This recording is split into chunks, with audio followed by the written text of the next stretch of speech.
Hey everyone, in the next 60 seconds, I'll show you the fastest and correct way to download and install VS Code without any errors. So, if you are learning Python, web development, data science, or programming in general, this is the first software you must install.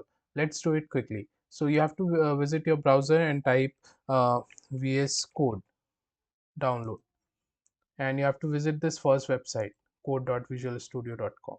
Once you visit here, then you can download according to your operating system. I have Windows, so I'll click on this Windows and this should start downloading.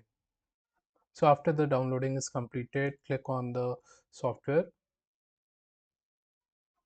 accept the terms and conditions, go to next, tick all of them,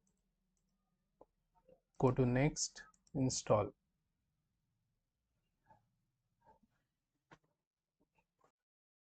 So once this is installed, just click on finish and this will launch VS Studio Code.